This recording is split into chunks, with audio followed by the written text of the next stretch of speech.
الله الرحمن الرحيم. الحمد لله رب العالمين وأفضل الصلاة والسلام على سيدنا رسول الله وعلى آله وصحبه وسلم أجمعين. Okay, let's turn to Surah Baqarah, verse 197.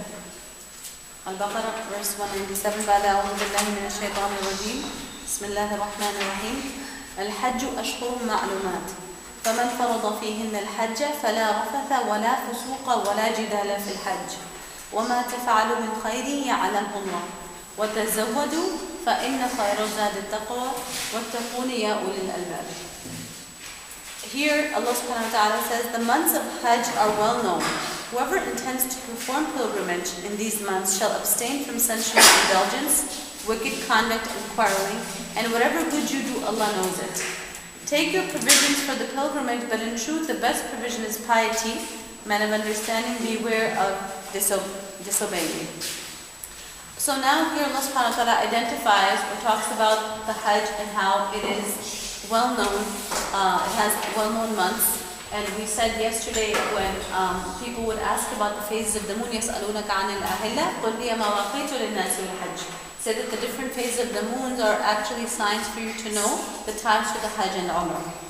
So again, because of the fact that we have a lunar calendar, this was very advantageous to the Muslims because they were able to calculate when Ramadan was beginning, when were the months of Hajj based on that cycle. So here Allah subhanahu wa ta'ala tells us what is haram during the Hajj. When you put on the ihram for the Hajj, what becomes haram in that state? And there are physical things that become haram as well as spiritual aspects of conduct and akhlaq that become haram. And this is what is mentioned, both of them are mentioned here. Okay, the first thing that we see in this verse is that in the previous verses, Allah subhanahu wa ta'ala talked about Hajj and Umrah together. Remember when we talked about when you can combine Hajj and Umrah? That was the last verse we stopped with yesterday. So that was showing how the two can come together. Here in this verse, 197, Allah subhanahu wa ta'ala distinguishes between Hajj and Umrah because Umrah can be done any time of the year. But for Hajj, al-Hajju ashhuru ma'lumat. The Hajj is only in specific times of the year. So it's different from Umrah in that sense. They don't share the time period aspect. They have to be, Hajj has to be done at its time. If you do everything that is done in Hajj, all the manasik of Hajj, but if you do it at the wrong time, it is not acceptable Hajj. So this is a time-specific ibadah. Okay, now, what are the days, months of Hajj? Al-Hajju ashhuru ma'lumat. There are 3 months of Hajj. And this sounds strange to us because nowadays people go for Hajj in 1 week, they're back. But this is how it used to be. People used to have to leave their homes for months in advance because they would have to cover the journey by foot. And many of them, of course, would not make it, right, back to their families. So subhanAllah, it was really the adventure of a lifetime that you didn't know how it was going to end up. And there's a beautiful book that I highly recommend, 1001 Roads to Mecca. SubhanAllah, it's an account of all the people that have done Hajj throughout the centuries, over 1,400 years. I think it's compiled by Thomas Wolfe, or what is his name? I forget the name. Inshallah, I'll bring it to you tomorrow. I forget the name. I'm sorry, who is it? Muhammad? No, it's not Muhammad. Inshallah, I'll get you the name tomorrow.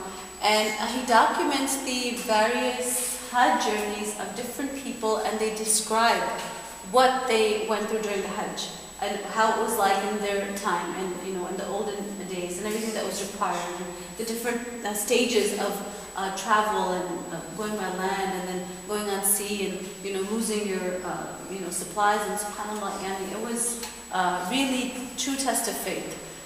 People that embarked on these Hajj journeys, really very, very much worthwhile reading. So now the months of Hajj were actually not just Dhul Hijjah, the first 10 days of Dhul Hijjah, we already know that, right? Dhul Hijjah, and actually goes on to even Ayyam al-Tashriq.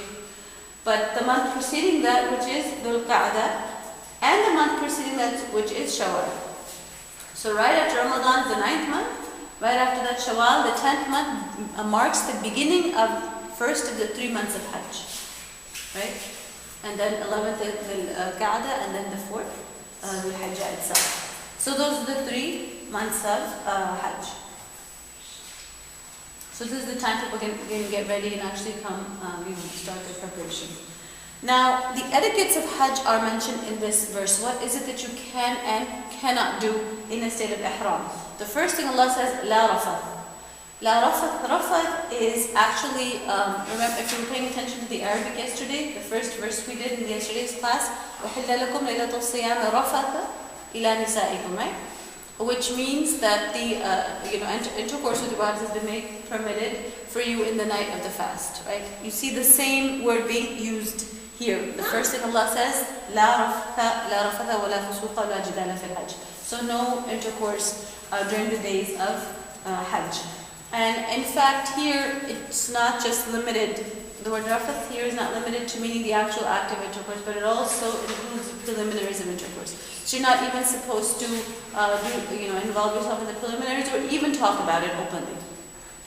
That all is included in this general direction. And if someone falls into this sin at this time, it is a sin before Arafah, because Arafah is the main part of Hajj. So if you haven't done Arafah, you haven't done Hajj.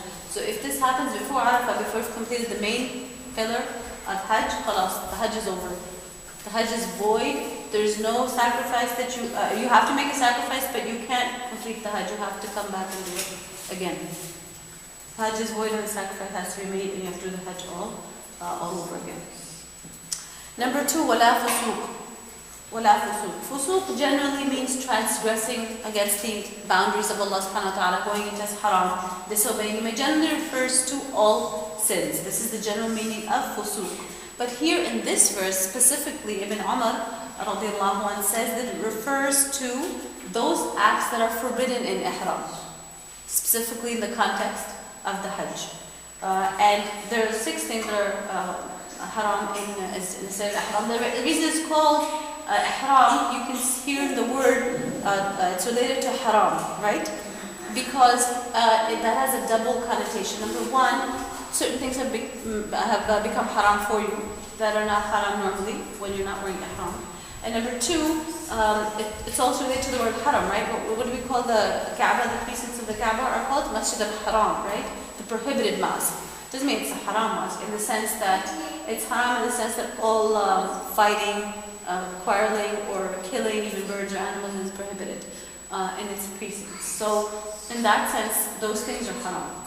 So in a state of ihram, you're in a sacred state. So the Masjid al-Haram has that name to indicate its sacredness, and because of that, all these things become haram. So the same thing with a person who is in a state of ihram. Number 1, the first thing that is haram in a state of ihram is, of course, intercourse and everything that precedes it, like we mentioned. Number 2, hunting.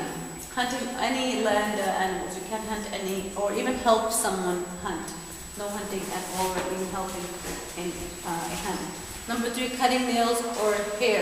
Cannot do this in the state of ihram. So people, what they usually do is make sure if they get a haircut, they get it before, or if they want to cut their nails. And it's extremely, annoying to some people to have long nails, for any short period of time, especially before the ihram. You're going to be, in a state of Hajj, exposed to all types of, dirt and dust and travel. So obviously you want to make sure that you do all these things before that. Number 4, perfume. Perfume is haram. Generally, women are not allowed to wear perfume anyway when leaving the home, but in the state of ihram, it becomes haram for men as well. So these 4 things that I listed of the 6 are haram for both the men and women. And there are 2 more that are specifically, primarily for men, and that is to wear stitched clothing in general. Okay, it should not, generally, it should not be stitched. And the last thing is to cover the face or the head. In the old days in Arab culture, the men used to wear niqab as well. And that was known to be a custom among the nobles of the Arabs. So the more noble, the clan was, the more common the niqab would be among the men. So this is part of the culture. Plus, if you have ever had the opportunity to drive a camel at full speed in the desert, you will see how useful it is to wear a niqab, because their sandstorms, subhanAllah, are so frequent and powerful that everything becomes covered with dust. And we had a friend who used to live in one of those deserts. She currently moved to Mecca. Before she was living in the outer places, and she was telling us that, subhanAllah, they had to clear their house at least 3 to 4 times a day just because of the dust. Everything would become covered in nothing left. Nothing but the sand would spare. So it is haram for both men and women to cover the face.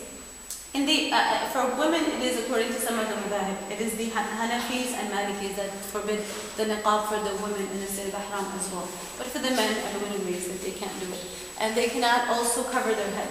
So covering the face and or the head is also forbidden. Just to be in as a simple state as possible. You're not wearing anything on your face, nothing on your head. You're as close to symbolizing the garments for the men especially that you're going to be wearing at the time of your death, right? The 2 cloths that people, the muhrim, the one in ihram wears, to have unity with all the masses at Hajj, and to remember that the last clothing that I'm going to wear, the last outfit I'm going to wear is going to be very similar to this one. The third thing that is forbidden, wala jidal. Wala jidal. Jidal is referred to as quarreling. And it's actually a mutual quarrel. It's not just one person shouting. That's not necessarily jidal. Jidal is when you have 2 people going at it with each other, with each trying to prove the other wrong.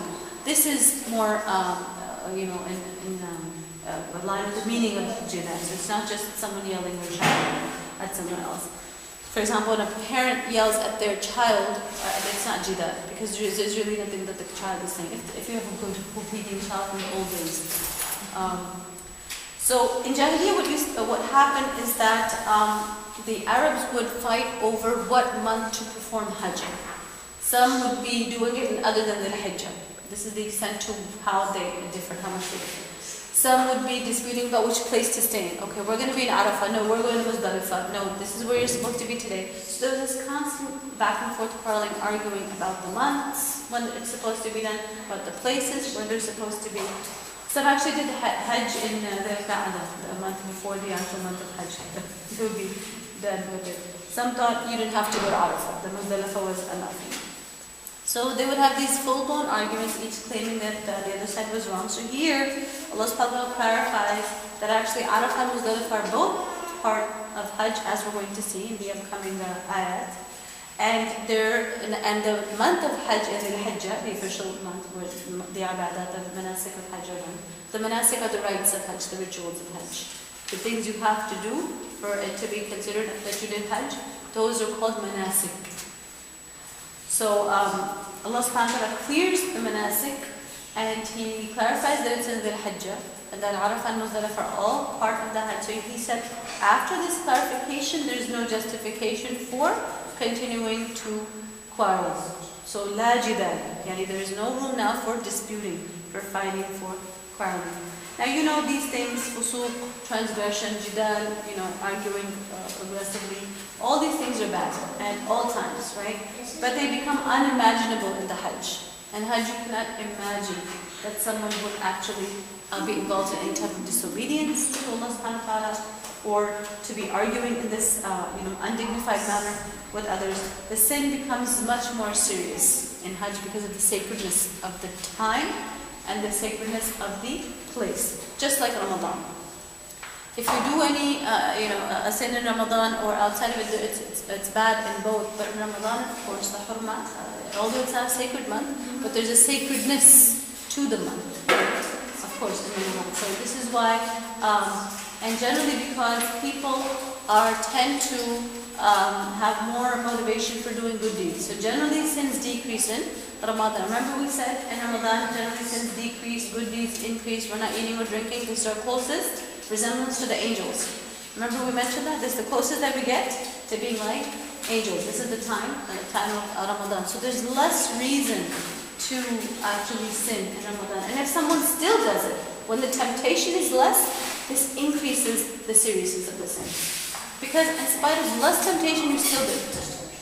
If there's temptation to do it, it's still bad. Just like when there is increased temptation to do something and you don't do it, the reward is increased. This is the example of the story of Yusuf alayhi salam, when he was tempted by the woman, the wife of Aziz, in her house. He was fully tempted because he was in the prime of his youth, and she was a beautiful woman.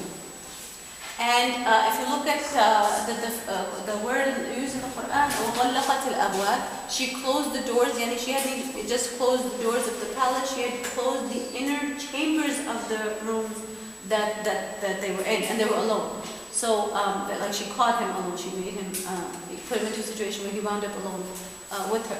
So, it is said in the analysis of that incident that the temptation for Yusuf alayhi salam was culminated with all the surrounding factors. Yani it was, an unbelievable level of temptation, but he still desisted. He still feared Allah and fled.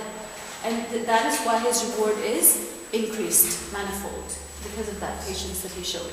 And similarly, one of the worst sins is for, zina is bad, it's bad for everyone, but when an elderly person commits it, it is even more gross. And this is in the mentioned hadith, al-Shaykh al-Zani. Al-Shaykh in Arabic literally means, or linguistically means an old person. Nowadays we use it to refer to the ulama, but what it means in Arabic is an old person. So al-Shaykh al-Zani is someone who commits zina at that old age when the temptation is so much less. When you have been married and had children, probably have grandchildren, but there's much less reason to behave in that way. It becomes more unacceptable. The sin becomes more serious. So there's this qaida that when temptation is increased and you still desist, the reward is increased. And when temptation is decreased and you still sin, this increases the seriousness of the sin. So this is how it is in the days of Hajj. And this is how it is in the days of Ramadan, the days that we are in. So we have to be very careful about not breaking the bounds of Allah subhanahu wa ta'ala in this month of Ramadan. We should have more haya, increased haya for Allah subhanahu wa ta'ala in this month, especially after He's given us the chance to see another Ramadan and benefit from it. So these sins are totally off limits. And also, the only way you can really stay away from these sins of fusuq and jidal in the Hajj are only by practicing patience in Hajj. How many people have completed the Hajj in this room? Okay, so about almost half. Okay, mashallah. Now, all of us that have been to Hajj know the extreme level of sabr and patience that is required. And for those of you who have not done Hajj, inshallah, I encourage you to make your niyyah right now, inshallah, that you're going to do Hajj. If not this year, if it's not possible this year, then inshallah definitely next year. Because many of the ulama believe that it is a sin to purposely delay Hajj when you have the means to go. If you're financially able to go and you still delay it for no valid reason, then this can become very serious because it's a fard. It is like the other fara'id of Islam, like salah and zakat, fasting. And subhanAllah, you never know if how long we'll need to have the chance or not. Because my uncle who just passed away 1 month ago, he passed away 2 weeks before Ramadan. SubhanAllah. He had deposited his money for Hajj for this year. He had never made the Hajj. So him and his wife, they were saying, we're going to buy our house later. We want to do the Hajj first. We wanted to go last year and we couldn't, but we're going this year, inshallah. And they had all their preparation, inshallah. May Allah accept his Hajj, because he had the full intention. So you never know. You never know, and we should not take it for granted that, I can go next year or the year after. Make your intention right now, inshallah, and when Allah facilitates it. Okay, so here, sabr is what's going to get you through the Hajj without jidal and fusuq. Of course, this is something to remember even in Ramadan, inshallah. If you are, if someone comes and fights with you in Ramadan, you're supposed to say, "Innani sa'im," right? That I am fasting. If you are not fasting because you're exempted from fasting in this month, then you can say, "I'm going to be fasting, inshallah." And then this is what I'm saying. "Innani sa'akun sa'ima," inshallah. I'm going to be fasting soon, so I don't want to fight with you, right? And you can remind the person right, that you are fasting.